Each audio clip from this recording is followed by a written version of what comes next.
और ये ध्यान रखिएगा, आप जो भगवान के चरणों में निवेदित करते हैं ना, वही आपको वापस मिलेगा। यहाँ पे कई बार आपने देखा होगा मंदिरों में लोग पंखा लगवाते हैं ना, तो उस तीनों पंखियों पे नाम लिख देते हैं, ताकि एक पंखी भी अगर टूट जाए तो 2 में हमारा नाम दिखे। 500 दे दिया ना तो 10 बार नाम बुलवाएंगे, मैंने ये किया। मंदिर में जाकर के अगर कोई सहायता कर दी ना, तो पूरे गेट पर अपना नाम लिखवाएंगे। किसको दिया? किसी जीव को नहीं दिया, वो आपने अपने लिए दिया। आप अपने बच्चों के लिए 10 फ्लैट 10 मकान बनवा दें, 1000 चीजें कर ले, लेकिन ये कुछ साथ जाएगा नहीं। मरा जाना तो अकेले ही है, और साथ में क्या जाएगा आपके? यही जो आपने पुण्य किया है, यही जो भजन कीर्तन किया है, यही जो दान किया, यही आपके साथ जाने वाला है। वाल्मीकि जी का नाम तो सुना है ना सभी ने, जिन्होंने रामायण की रचना की। नाम रत्नाकर था उनका। चोरी करते थे, डकैती करते थे, हत्याएं करते थे। और जब साधु संतों का संग मिला, साधु संतों ने जाकर के कहा एक काम करो, घर जाकर के पूछ आओ कि जो तुम चोरी करते हो, जो डकैती करते हो, जो गलत कार्य करते हो, इसमें तुम्हारी पत्नी तुम्हारा साथ देगी कि नहीं देगी। पत्नी से जाकर के पूछा, ये बताओ जब मुझे दंड मिलेगा इन सब कार्यों को करने का, तो तुम साथ में रहोगी ना? आधा की हिस्सेदार तो तुम बनोगी ना? पत्नी ने कहा, महाराज हमारे पिता ने आपके साथ विवाह कर दिया, अब आपकी जिम्मेदारी बनती है कि आप हमारा भरण पोषण करें। अब आप पैसे कहाँ से लाते हैं मुझे नहीं मतलब, मुझे तो भोजन से मतलब है, मुझे तो परिवार चलाने से मतलब है। मैं आपके गलत कार्यों में क्यों साथ देने जाऊंगी? पत्नी ने मना कर दिया। बच्चों से पूछा, तुम लोग मेरा साथ दोगे ना? तुम लोग तो मेरे बेटे हो। बच्चों ने कहा, आप हमारे पिता हैं, और जब तक हम खुद न कमाने लगे तब तक आपका दायित्व तो बनता है कि आप हमारी रक्षा करें, आप हमारा भरण पोषण करें, लेकिन आपके गलत कार्यों में हम आपका साथ क्यों देने जाएंगे? बच्चे भी नकार गए, पत्नी भी नकार गई, पूरे घर वाले नकार गए, सब नकार गए।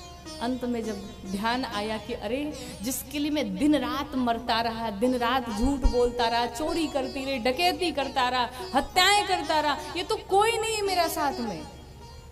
दंड तो मुझे अकेले ही भुगतना है, जाना तो मुझे अकेले ही है। फिर उन्हें समझ में आया और सब कुछ त्याग कर दिया।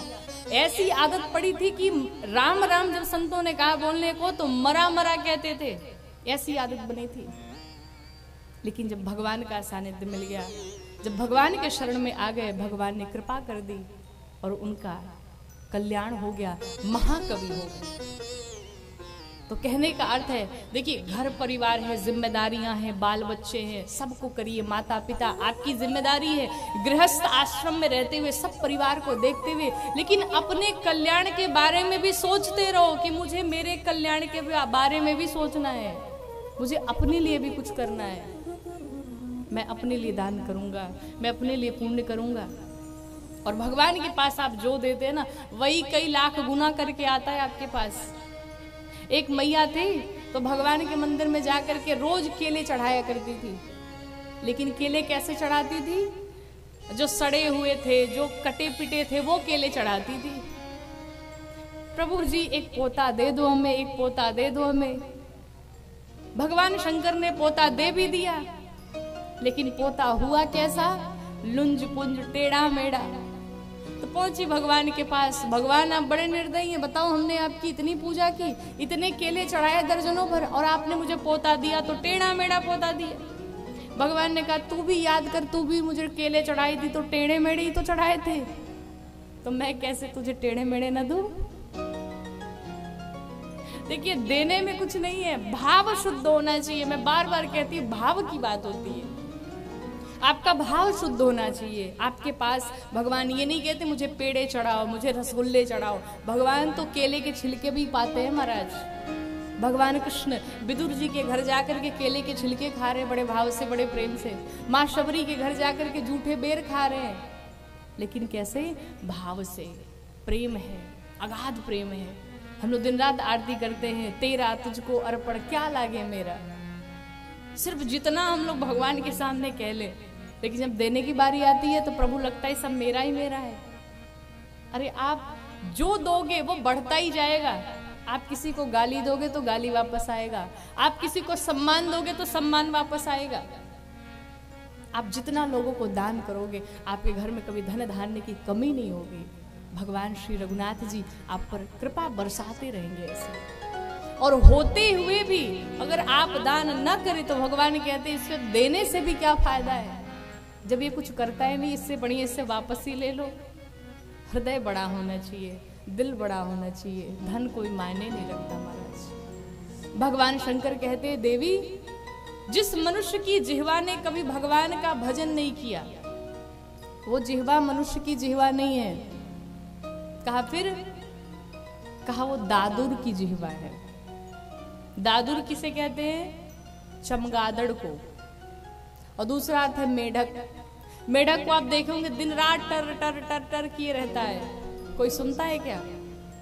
कोई नहीं सुनना चाहता। आप भी अगर भजन नहीं करेंगे तो घर में ऐसे ही चिल्लाते रह जाएंगे, कोई आपकी भी नहीं सुनेगा। इसलिए भजन करिए। और दूसरा कहते चमगादड़। चमगादड़ को आप देखे होंगे उल्टा लटका रहता है। क्यों? वो जिस मुख से भोजन करता है उसी मुख से क्षय भी करता है, अर्थात मलमूत्र का त्याग भी वो उसी मुख से करता है। अब आप विचार करिए, जिस मुख से भोजन उसी मुख से क्षय, अब वो मुख कितना गंदा होगा।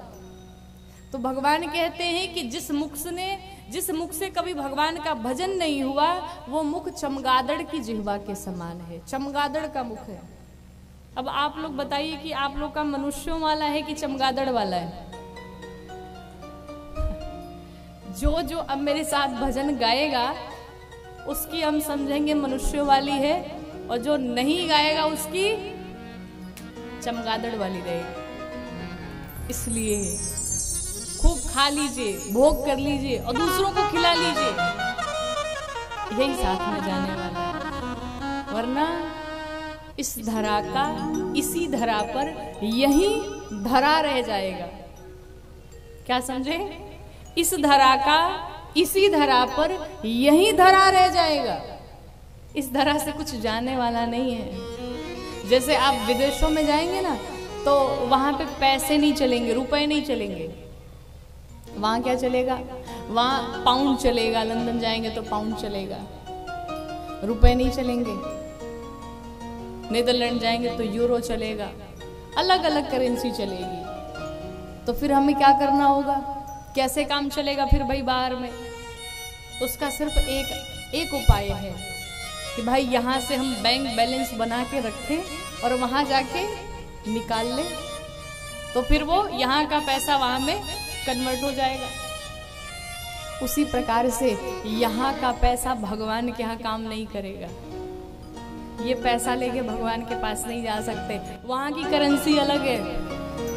और वहाँ कौन सी करेंसी चलती है? वहाँ दान वाली करेंसी चलेगी, वहाँ पुण्य वाली करेंसी चलेगी। और चाहते हैं कि वहाँ भी बढ़िया गाड़ी मिले, वहाँ भी बढ़िया घर मिले, भोजन मिले बढ़िया आनंद में, तो यहाँ वो करेंसी बनानी पड़ेगी। अकाउंट बैलेंस बनाना पड़ेगा, बैलेंस मेंटेन करना पड़ेगा।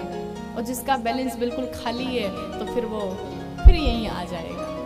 इसलिए पुण्य कर लीजिए, जितना हो सके भजन कर लीजिए, जितना हो सके भगवान का नाम ले लीजिए, क्योंकि सबसे बड़ी जीवन की कमाई महाराज यही है, बाकी कुछ नहीं है। भगवान शंकर माँ भवानी से कहते हैं देवी, जिसकी जिह्वा ने, जिसके मुख ने भगवान का भजन नहीं किया वो जिह्वा नहीं, कहा दादुर की जिह्वा के समान है। कहा देवी आपकी सब बातें मुझे ठीक लगी, लेकिन जो एक बात आपने कही कि सगुण और निर्गुण दोनों अलग अलग हैं, ये बात ठीक नहीं है। देवी सगुण और निर्गुण में कोई भेद नहीं है। भगवान का कोई अपना रूप नहीं होता, भगवान का कोई अपना स्वरूप नहीं होता। भगवान को तो भक्त जो स्वरूप दे देता है भगवान उसी स्वरूप में चले आते हैं। भक्त भगवान से कहता प्रभु इस बार इच्छा हो रही आप धनुष बाण लेकर के आइए, मेरे प्रभु राम बन के चले आते हैं। भगवान से भक्त कहता है प्रभु अब की बार धनुष न लेके आइएगा, अब की बार बांसुरी लेकर के आइएगा, भगवान कृष्ण कन्हैया बन के चले आते हैं।